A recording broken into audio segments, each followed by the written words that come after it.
Block 1. The beginning of the epic story. Today, you're about to embark on an extraordinary journey through the pages of the Bible, from the book of Genesis to the Revelation. This narrative will take you from the dawn of creation to the end times, transforming your understanding of Scripture along the way. Every part of this epic will unfold before your eyes, bringing the ancient words to life as you witness the power of God's Word in action. The Bible offers a clear promise. If you embrace its teachings, your life will be forever changed. Our story begins in the beginning, even before time itself existed. There was nothing but a great void, empty and silent. Only God existed, without beginning, without end. He was always there. He is the Alpha and Omega, the origin and creator of everything we know. From this vast emptiness, God spoke. His voice, powerful and commanding, broke the silence. Let there be light, and at once the universe burst into existence. Light flooded the expanse, splitting the darkness. The heavens stretched forth, and the earth took form, covered in vast oceans, barren landscapes, waiting for life. God surveyed his creation, and he was pleased. But this was just the start. In his divine plan, he decided to take the next step. "Let us make man in our image," he said. Out of the dust of the earth, he formed a being, sculpted with great care and imbued with his likeness. And thus Adam was created, the first man, the pinnacle of God's creation. When Adam opened his eyes, he saw the world freshly made before him, a paradise of untold beauty, untouched by sin. Yet, God noticed something was missing. As Adam explored this perfect world, a feeling of loneliness crept into his heart. God, seeing that it was not good for man to be alone, took action. While Adam slept, God took a rib from his side and fashioned a companion, a woman, designed to stand by his side. When Adam awoke and saw her, he was overcome with awe. "This is now bone of my bones and flesh of my flesh," he exclaimed. He named her Eve, and together they were the first to walk in God's newly created paradise. But not all in Eden was as peaceful as it seemed. Unbeknownst to Adam and Eve, a dark force lurked in the shadows. A cunning serpent, filled with malice, watched them from afar. One day, the serpent slithered up to Eve, its voice sly and enticing. "Did God really say you can't eat from any tree in the garden?" Eve hesitated but answered truthfully, "We may eat from all the trees except the tree of the knowledge of good and evil." The serpent's smile widened as it spoke again, this time with a voice dripping with deceit. "You will not surely die. God knows that when you eat of it, your eyes will be opened, and you will be like God, knowing good and evil." Curiosity sparked within Eve. The idea of gaining wisdom like God was tempting. She reached for the forbidden fruit, took a bite, and shared it with Adam. The moment they tasted it, their eyes were opened, and for the first time they felt shame. They saw their nakedness and scrambled to cover themselves, realizing they had disobeyed God's one command. The tranquil garden was instantly transformed. The sky darkened, and God's presence filled the air. His voice, a mix of sorrow and righteous anger, thundered through the garden. "What have you done?" Adam, trembling with fear, pointed to Eve. "The woman you gave me, she offered me the fruit and I ate." Eve, with tears in her eyes, whispered, "The serpent deceived me." The consequences were swift and severe. God cursed the ground, making it hard for Adam to work. "In pain you shall eat from it all the days of your life," he declared. To Eve he said, "I will greatly increase your pain in childbirth, and your desire will be for your husband, but he will rule over you." The serpent, too, was cursed. "You will crawl on your belly and eat dust all the days of your life." But the consequences did not end there. God's final judgment was their expulsion from the garden. No longer would they live in the perfection of Eden. As Adam and Eve left the garden, they carried with them not only the weight of their disobedience, but also the memory of a paradise lost. The gate of Eden was sealed, guarded by angels with flaming swords, preventing their return. The road ahead was uncertain, marked by toil, struggle, and separation from God's direct presence. Adam and Eve, now burdened with the knowledge of good and evil, would face a world filled with hardship, but also with the hope of redemption. The first sunset outside Eden was somber, the sky ablaze with the colors of an unknown future. This was the beginning of mankind's journey, a journey that would span generations, filled with both moments of despair and glimmers of hope. From this moment forward, humanity would seek a way back to the Creator, a path to restore what had been lost in the fall. Block 2, Cain and Abel, the first brothers and the first murder. After their expulsion from Eden, Adam and Eve faced a new world, harsh and unyielding. They toiled day and night, adjusting to the consequences of their actions. Yet, amidst the labor and sorrow, they were blessed with children. Their firstborn was Cain, and soon after, his brother Abel was born. Cain worked the land, a farmer cultivating crops under the blazing sun, while Abel tended to flocks, watching over the sheep that roamed the fields. Both brothers offered sacrifices to God, Cain from the fruits of his labor and Abel from the firstborn of his flock. But God, seeing beyond the surface, looked into their hearts. Abel's offering was accepted, for it came from a place of genuine faith and devotion. Cain's offering, however, was rejected, not because of what he offered, but because of the attitude behind it. His heart was filled with pride and resentment. Jealousy began to fester within Cain, like a seed of bitterness taking root. One day, in a moment of anger, Cain lashed out at Abel. "Why does God favor you and not me?" Cain asked, his voice sharp with envy. Abel, with calmness and wisdom, responded, "It's the heart, brother. God looks at the heart." But these words only fueled Cain's rage. Unable to suppress his anger, Cain called his brother out into the fields. The tension was palpable as they stood together in the quiet of the countryside. Suddenly, Cain, driven by jealousy and fury, struck his brother down. Abel, caught off guard, fell to the ground. His life slipped away, and the earth, once a stage of peace, became stained with the first blood of humanity. God, seeing all, called out to Cain, "Where is your brother Abel?" Cain, his voice trembling with fear, tried to hide his guilt. "I don't know," he stammered. "Am I my brother's keeper?" But God's voice was unyielding. "Your brother's blood cries out to me from the ground." The earth itself, having absorbed the blood of the innocent, demanded justice. Cain had committed the first murder, and his act would reverberate throughout history. As punishment, Cain was cursed. No longer would the ground yield its strength to him. He would wander the earth, a restless fugitive, marked by his sin. "My punishment is too great to bear," Cain lamented. Yet, even in this, God showed mercy, placing a mark on Cain to protect him from those who might seek vengeance. And so, Cain was sent away, destined to roam, a reminder of the destructive power of envy and hatred. With Abel's death, Adam and Eve mourned deeply. But God, in His grace, blessed them with another son, Seth, through whom the lineage of righteousness would continue. Even in the midst of tragedy, the hope of redemption remained, and the promise of restoration echoed through the ages. Block 3. The story of Noah's Ark, God's judgment and promise. As generations passed, the earth became corrupt, and wickedness spread among mankind. Everywhere God looked, He saw violence, immorality, and people turning away from Him. The hearts of men were filled with evil continually, and the once beautiful world God had created was now marred by sin. In His sorrow, God decided to cleanse the earth.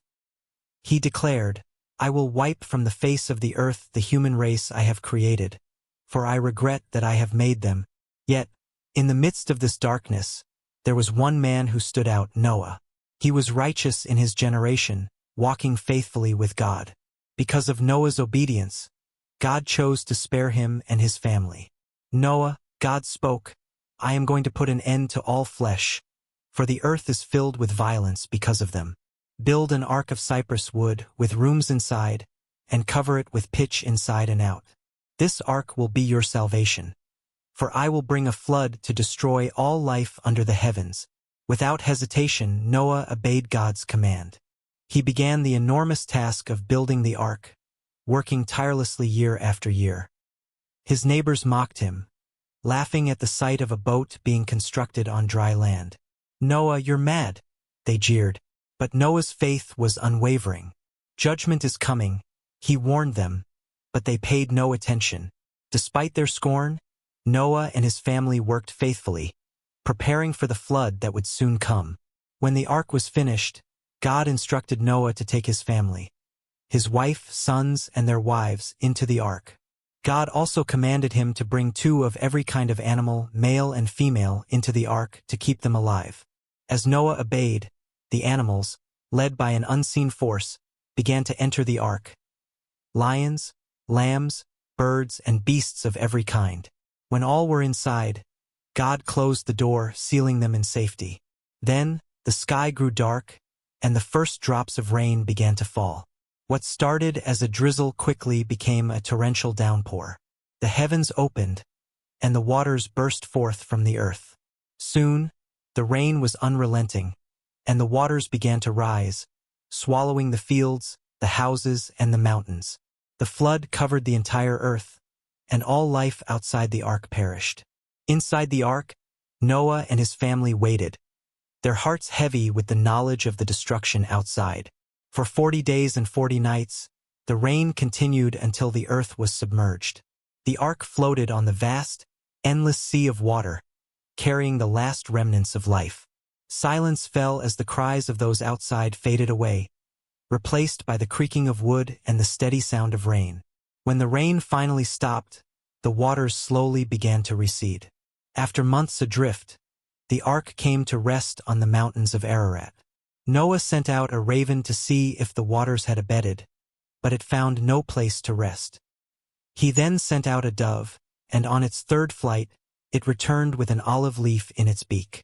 Noah knew that the earth was beginning to dry. At last, God spoke again. "Leave the ark, you and your family. Bring out every living creature, and let them multiply upon the earth."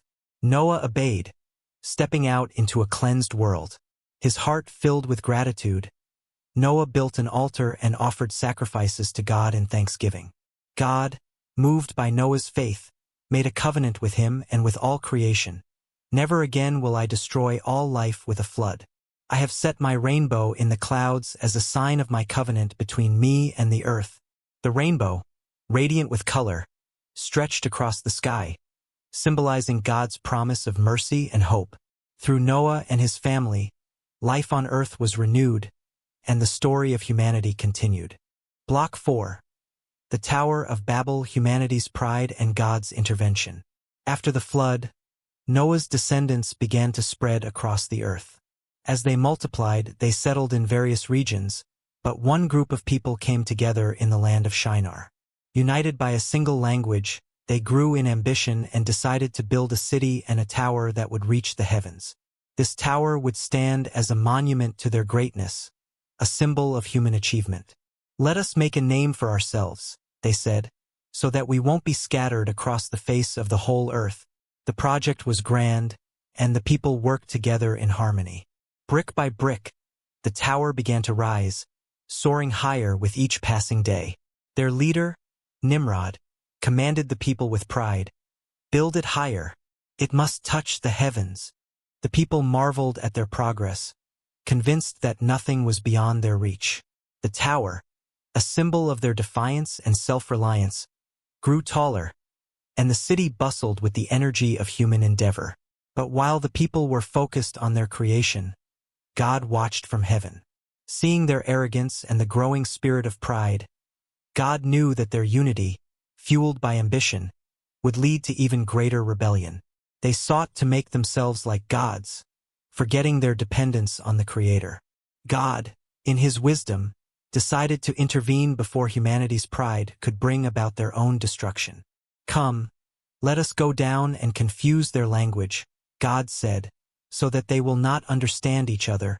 And so, in a moment, the people's speech was divided. The harmony they once had was shattered. A worker calling for more bricks suddenly heard incomprehensible words in response. Confusion spread rapidly as each person spoke a different language, unable to communicate or understand one another. The noise of the construction ceased, replaced by the chaotic sounds of misunderstanding and frustration. "What is happening?" shouted Nimrod, trying in vain to restore order.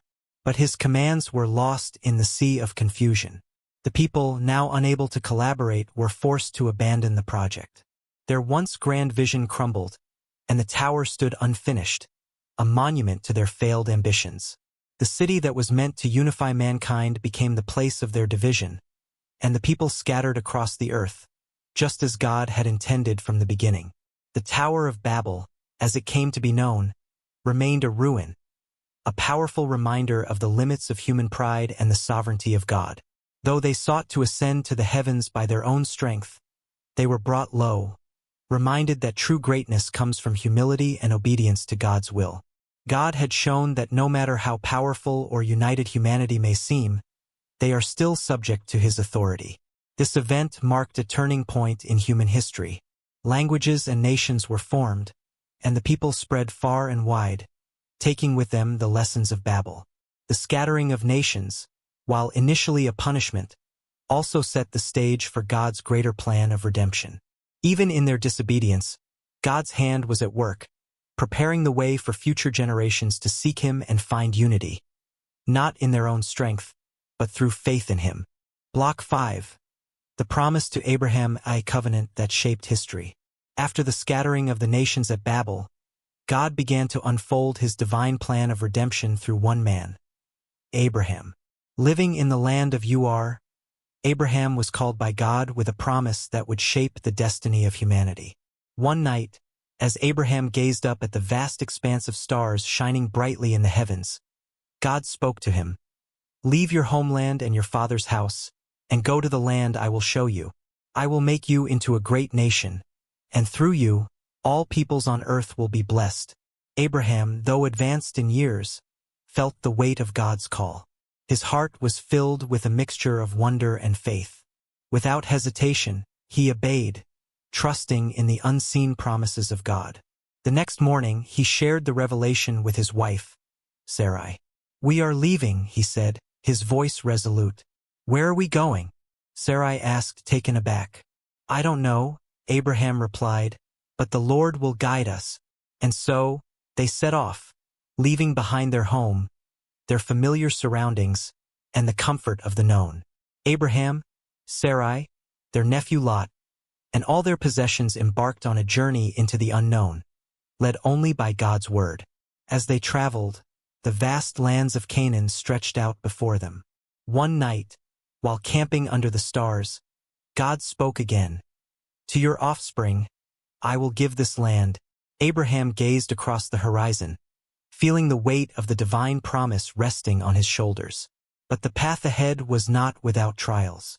Famine struck the land, forcing Abraham and Sarai to seek refuge in Egypt. There, Abraham faced challenges to his faith, but God remained faithful, protecting him and reaffirming his covenant. As the years passed, the promise of offspring seemed more distant than ever. Sarai, unable to bear children, grew weary and in her despair, suggested that Abraham take her servant, Hagar, to bear a child. From this union, Ishmael was born, a son who would become the father of a great nation. Yet Ishmael's descendants, the Arab people, would later stand as historic enemies of Israel. Despite the complexities of this situation, God had not forgotten his original promise to Abraham. Finally, when all seemed lost, and Abraham and Sarai were well beyond the age of bearing children, God fulfilled his word. Sarai, now called Sarah, gave birth to a son, Isaac, the child of promise. Joy filled their home, and Sarah, once barren, declared, "God has brought me laughter, and everyone who hears about this will laugh with me."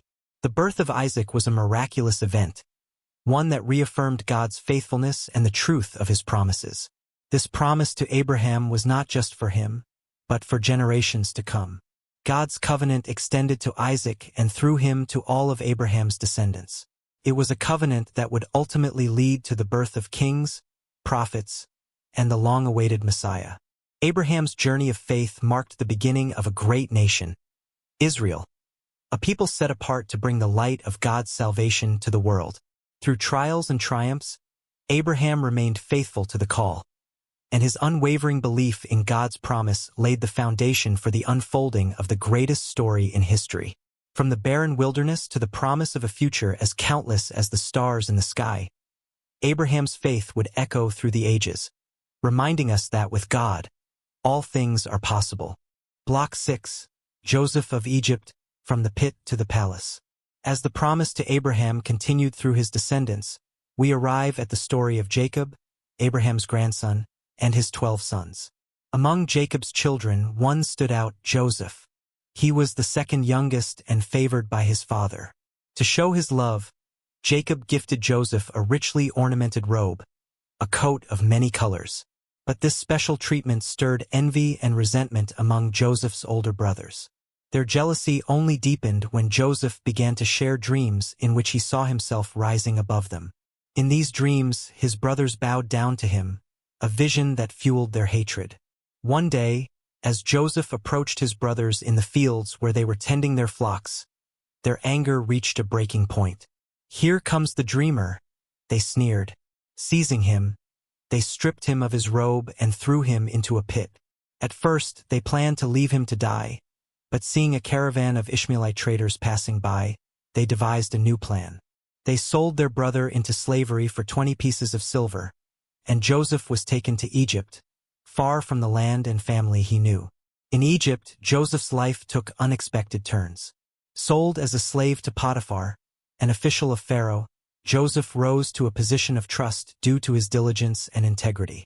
But even in his success, trouble found him. Potiphar's wife, falsely accusing Joseph of wrongdoing, had him thrown into prison. Yet, even in the depths of prison, God's favor remained with Joseph. He earned the trust of the prison warden and was placed in charge of the other prisoners. It was in this dark place that Joseph's ability to interpret dreams would change his destiny. Pharaoh, ruler of all Egypt, was plagued by troubling dreams that no one could interpret. In one dream, 7 healthy cows were devoured by 7 thin, sickly cows. In another, 7 heads of grain, plump and full, were swallowed by 7 shriveled heads. Desperate for answers, Pharaoh called for Joseph, having heard of his gift for interpreting dreams. Standing before Pharaoh, Joseph explained that the dreams were a warning from God. There would be 7 years of abundance in Egypt, followed by 7 years of severe famine. Joseph, with wisdom from God, advised Pharaoh to store up grain during the years of plenty to prepare for the coming hardship. Impressed by Joseph's insight, Pharaoh elevated him to a position of great power, making him second in command over all of Egypt. Joseph, once a slave and prisoner, now stood at the right hand of the most powerful man in the world. As Joseph had predicted, the famine struck, not only in Egypt but across the entire region. People from surrounding lands came to Egypt in search of food, including Joseph's own brothers, though they did not recognize him. When they arrived, bowing before him just as in his dreams, Joseph's heart stirred with emotion. He tested them to see if their hearts had changed since the day they betrayed him, and when he was convinced of their repentance, Joseph finally revealed his identity. "I am Joseph, your brother, the one you sold into Egypt," he said, his eyes filled with tears. His brothers were terrified, expecting harsh punishment for their betrayal, but Joseph, filled with grace, spoke words of forgiveness. "Do not be afraid," he said. "What you intended for harm, God intended for good, to accomplish what is now being done, the saving of many lives." Joseph's reunion with his brothers marked a powerful moment of redemption. He invited them, along with their father Jacob, to come and live in Egypt, where they would be provided for. Joseph's wisdom and foresight had saved not only Egypt but also his own family, preserving the lineage that would one day bring forth the nation of Israel and the promised Messiah. Through the highs and lows of Joseph's life, from the pit to the palace, God's hand was always guiding his path. Joseph's story is a testament to the truth that even in the darkest moments, God's plans are at work for good.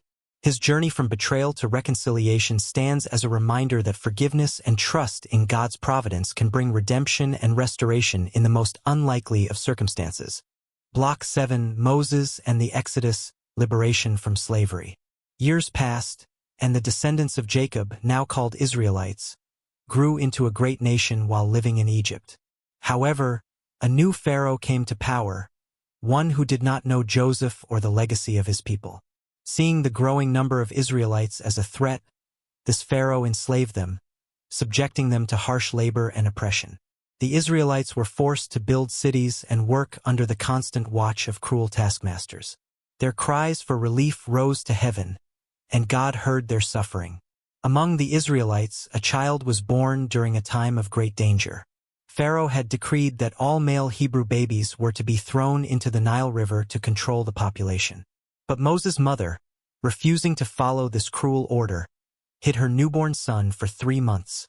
When she could hide him no longer, she placed him in a basket coated with pitch and set it afloat on the river. As the basket drifted among the reeds, Pharaoh's daughter came to bathe in the Nile. She saw the basket, opened it, and found the crying baby. Moved with compassion, she decided to adopt the child and named him Moses, saying, "I drew him out of the water." Moses grew up in Pharaoh's palace, raised as a prince of Egypt. But though he lived in luxury, he never forgot his true identity. One day, seeing an Egyptian overseer beating a Hebrew slave, Moses' anger flared, and he struck the Egyptian down, killing him. Fearing for his life, Moses fled into the wilderness of Midian, where he lived for many years as a shepherd. During this time, the Israelites' cries for deliverance grew louder, and God, remembering his covenant with Abraham, decided to act. One day, while Moses was tending his flock, he came upon a strange sight, a bush that was on fire, but not consumed by the flames.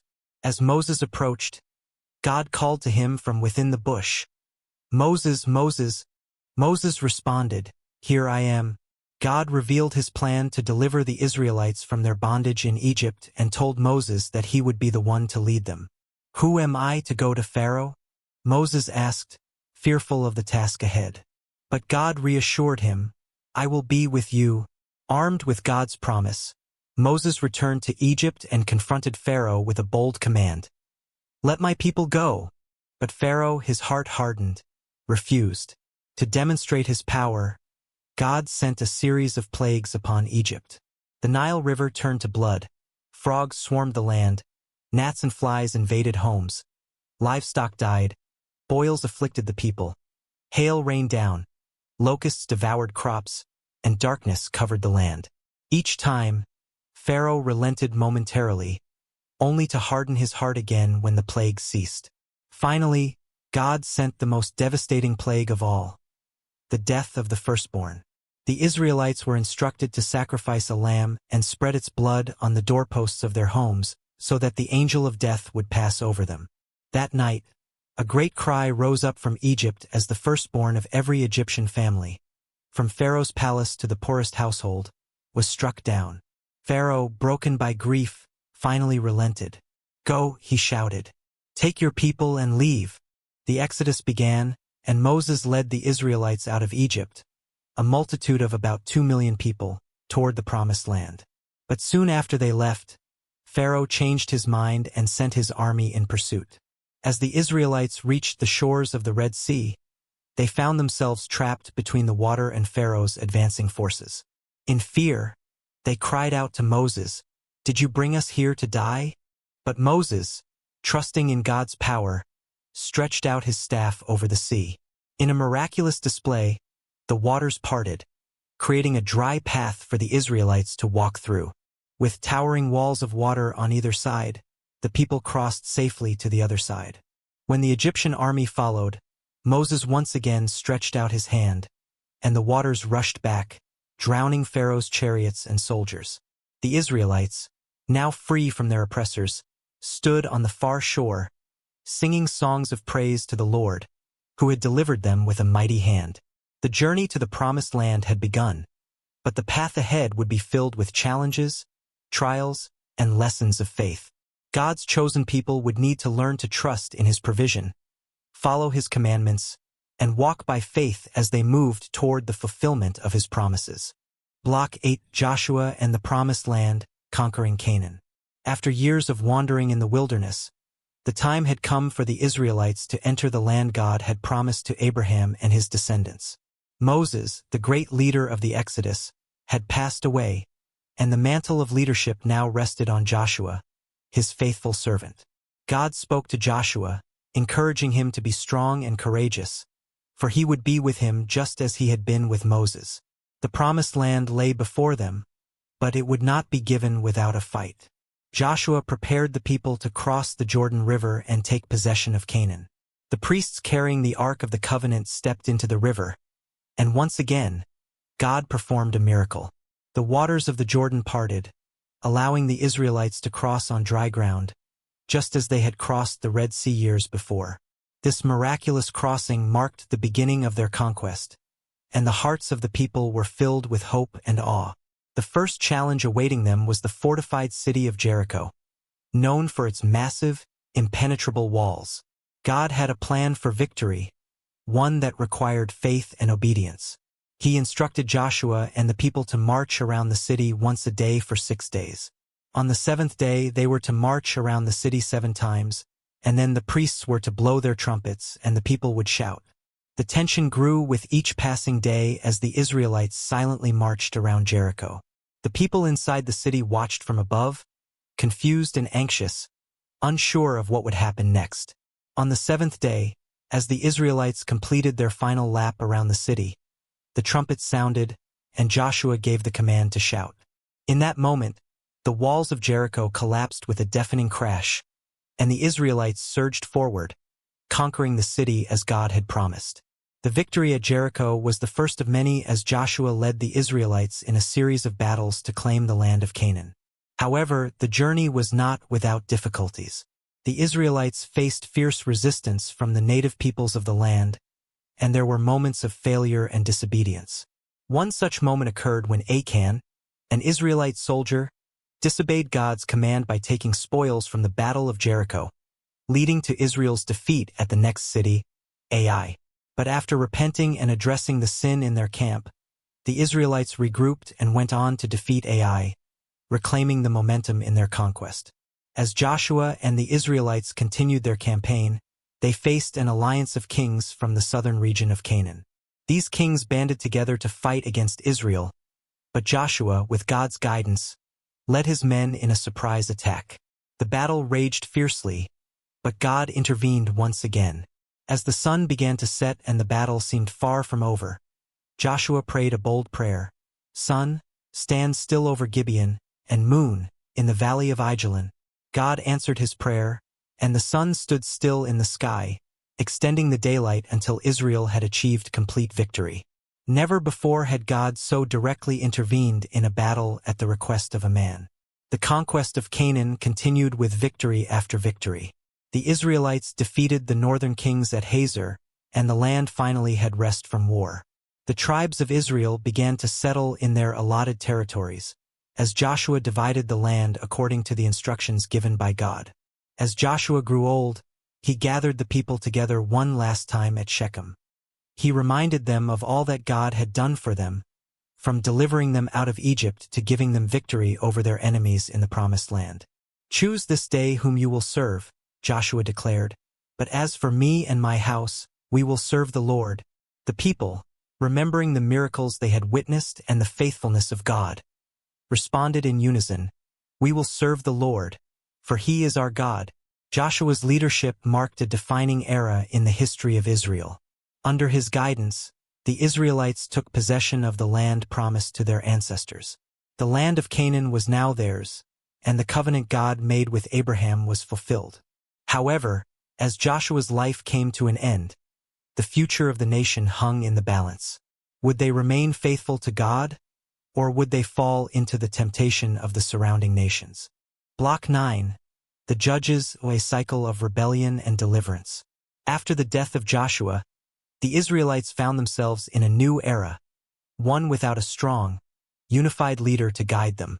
The tribes of Israel settled in their respective territories, but without a central authority, the people soon fell into disobedience. They turned away from the commandments of God and began to worship the idols of the surrounding nations. This disobedience led to a cycle of rebellion, oppression, and deliverance that would define the period of the Judges. In those days, there was no king in Israel, and everyone did what was right in their own eyes. As the Israelites drifted further from God, He allowed neighboring nations to rise against them, bringing them into subjugation as a consequence of their sin. Time and again, the Israelites cried out to God for deliverance, and in His mercy, God raised up judges to rescue them from their oppressors. One of the first judges was Othniel, a valiant warrior from the tribe of Judah. When the Israelites fell into the hands of a powerful enemy king, they cried out to God, and He sent Othniel to deliver them. Empowered by the Spirit of the Lord, Othniel led the Israelites to victory, and the land had peace for 40 years. But after Othniel's death, the cycle began again. The people returned to their sinful ways, and once more, they found themselves under the rule of foreign oppressors. Deborah, a prophetess and a judge, was another leader raised by God during this time. Under Deborah's guidance, Israel was delivered from the tyranny of Jabin, king of Canaan, and his fearsome commander, Sisera. With God's help, Deborah inspired Barak, a military leader, to gather an army and fight against Sisera's forces. In a dramatic battle, Sisera's army was overwhelmed, and he fled on foot. Sisera sought refuge in the tent of Jael, a woman who ultimately killed him, fulfilling Deborah's prophecy that a woman would claim the victory. Despite these moments of triumph, the cycle of sin and deliverance continued. The people would enjoy peace for a time only to fall back into idolatry, leading to their oppression once again. Each time they cried out, God responded with mercy, sending another judge to rescue them. One of the most well-known judges was Gideon. When the Israelites were being oppressed by the Midianites, who ravaged their land and crops, God called Gideon to deliver His people. At first, Gideon was hesitant, doubting his own ability and even questioning God's presence with Israel. "How can I save Israel?" Gideon asked. But God reassured him, saying, "I will be with you." With only 300 men, armed with nothing more than trumpets, torches, and jars, Gideon led a nighttime raid against the vast Midianite army. Through God's intervention, the Midianites were thrown into confusion and defeated, and Israel was freed from their oppressors. Another judge, Jephthah, was called to lead Israel during a time of conflict with the Ammonites. Jephthah, though an outcast, was chosen by the elders of Gilead to be their leader. He negotiated with the Ammonites and sought peace, but when diplomacy failed, he led Israel to victory in battle. However, Jephthah's story is also marked by tragedy. Before the battle, he made a rash vow to God, promising to sacrifice the first thing that came out of his house if God gave him victory. To his horror, it was his own daughter who came out to greet him upon his return, and Jephthah was bound by his vow. Perhaps the most famous judge of all was Samson. Set apart from birth to deliver Israel from the Philistines, Samson possessed incredible strength, which was a gift from God. However, his life was marked by personal weaknesses and a tendency to stray from God's commands. Samson's downfall came when he was deceived by Delilah, a woman he loved. She betrayed him by discovering the secret of his strength, his uncut hair. With his hair cut and his strength gone, Samson was captured by the Philistines and blinded.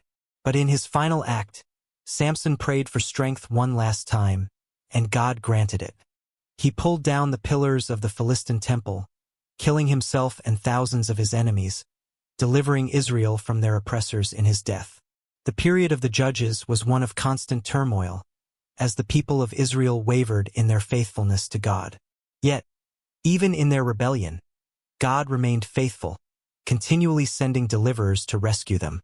The judges were imperfect leaders, often marked by their own flaws, but God used them to accomplish His purposes.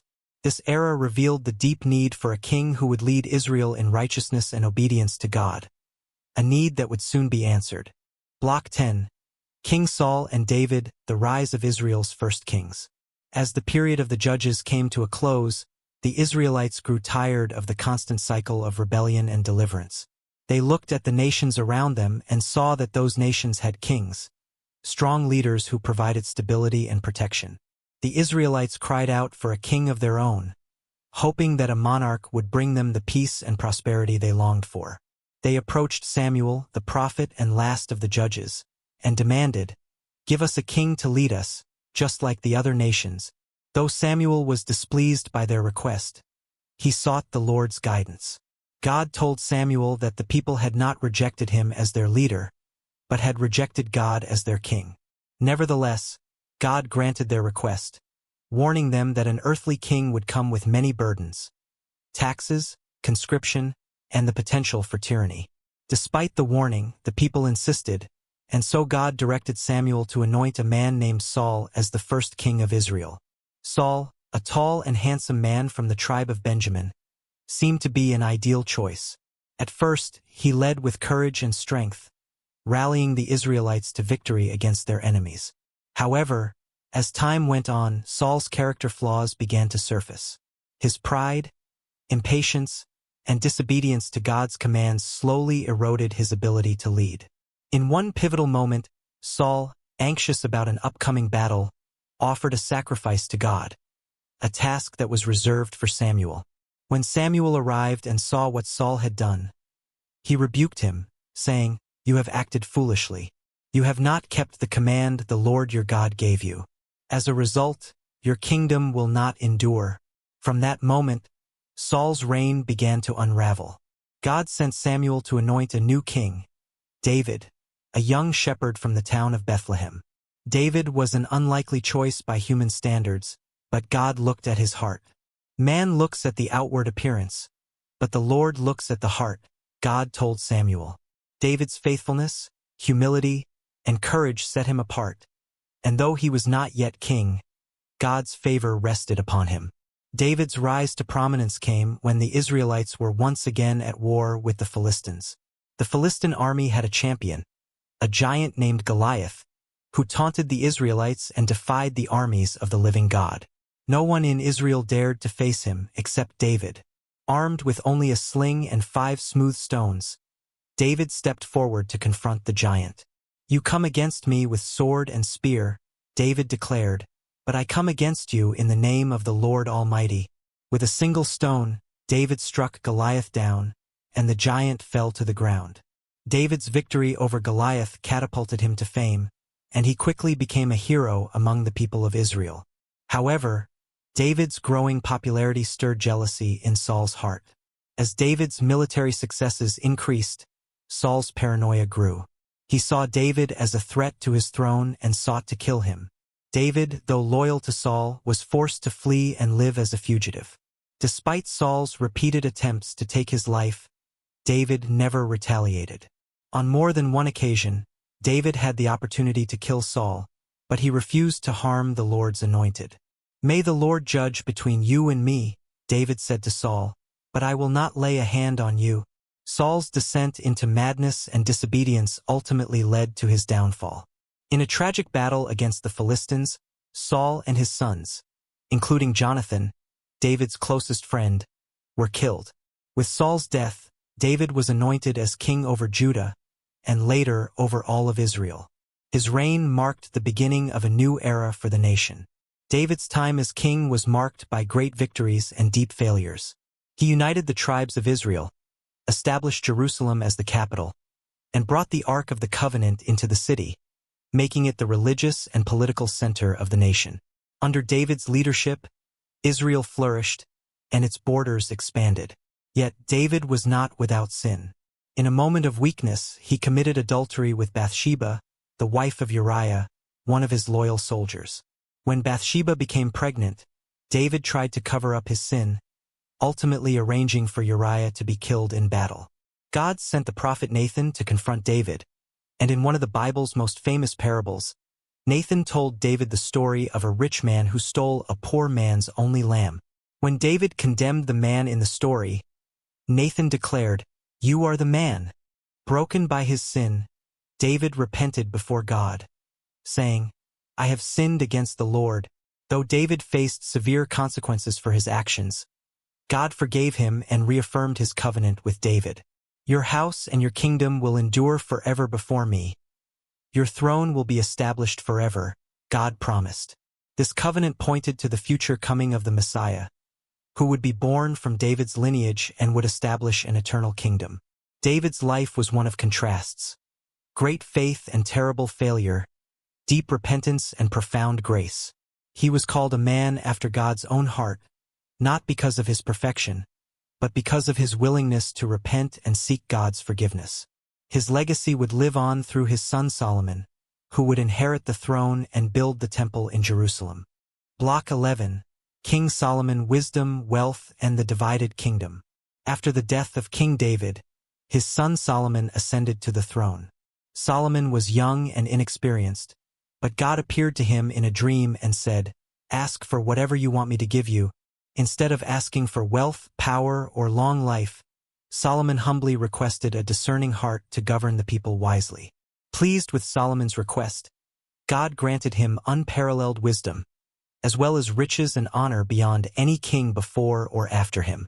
Solomon's wisdom became legendary, and people from all over the world came to seek his counsel. One of the most famous demonstrations of Solomon's wisdom came when two women came before him, both claiming to be the mother of the same baby. After listening to their arguments, Solomon proposed a shocking solution: to cut the baby in half and give each woman a piece. The true mother, horrified by the suggestion, immediately offered to give up her claim so the baby could live. Solomon, recognizing her as the true mother, awarded her the child. This act of discernment spread Solomon's fame far and wide, and his reputation as a wise and just king grew. During Solomon's reign, Israel experienced a time of unprecedented peace and prosperity. The kingdom expanded its influence, and Solomon forged alliances with neighboring nations, including Egypt. One of the most significant accomplishments of Solomon's reign was the construction of the temple in Jerusalem, a magnificent house of worship dedicated to the Lord. Built with materials from across the region and with the finest craftsmanship, the temple became the central place for the Israelites to offer sacrifices and worship God. When the temple was completed, Solomon held a grand dedication ceremony, praying that God's presence would dwell in the temple and that his eyes would always be upon it. The glory of Solomon's kingdom reached its height when the Queen of Sheba, having heard of his wisdom and wealth, traveled from her distant land to meet him. She brought gifts of gold, spices, and precious stones, and after witnessing Solomon's wisdom firsthand, she was overwhelmed. "The report I heard in my own country about your achievements and wisdom is true," she said. "But I did not believe these things until I came and saw with my own eyes." Solomon's wisdom and the splendor of his court left her in awe, and she returned to her land praising the God of Israel. Despite all of Solomon's wisdom and achievements, his heart began to turn away from God in his later years. Solomon had married many foreign women who brought their pagan gods and practices into Israel. Against God's command, Solomon allowed his wives to build altars and shrines to these foreign gods, and eventually, Solomon himself participated in their worship. His heart, once fully devoted to the Lord, became divided. This disobedience brought about God's judgment. Though God did not tear the kingdom from Solomon during his lifetime, he declared that the kingdom would be divided after Solomon's death. True to God's word, when Solomon died, the unified kingdom of Israel quickly fell apart. Solomon's son Rehoboam ascended to the throne, but he lacked the wisdom and discernment of his father. When the people asked Rehoboam to lighten the heavy burdens of labor and taxation that Solomon had placed upon them, he arrogantly refused. Instead, he promised to make their yoke even heavier. This decision led to a rebellion among the northern tribes, who broke away and formed their own kingdom under the leadership of Jeroboam. The once united kingdom of Israel was now split into two: the northern kingdom called Israel and the southern kingdom called Judah, with Jerusalem as its capital. The northern kingdom of Israel quickly fell into idolatry under Jeroboam's rule. Fearful that the people would return to Jerusalem to worship at the temple, Jeroboam built 2 golden calves and placed them in the cities of Bethel and Dan. He declared, "Here are your gods, Israel, who brought you up out of Egypt." This act of idolatry set a precedent for the northern kingdom, and none of its subsequent kings turned the people back to the true worship of God. In contrast, the southern kingdom of Judah, though also plagued by moments of disobedience, maintained its connection to the temple in Jerusalem and the line of David. The division of the kingdom marked the beginning of a long and tumultuous period in Israel's history, filled with conflict, idolatry, and prophetic warnings. Solomon's reign, though marked by wisdom, wealth, and glory, ended in division and spiritual decline. The legacy he left behind was a cautionary tale, a reminder that even the wisest of men can fall if their hearts turn away from God. Despite his failures, God's promise to David remained intact, and through David's lineage, the hope of a future king, the Messiah, would still come to pass.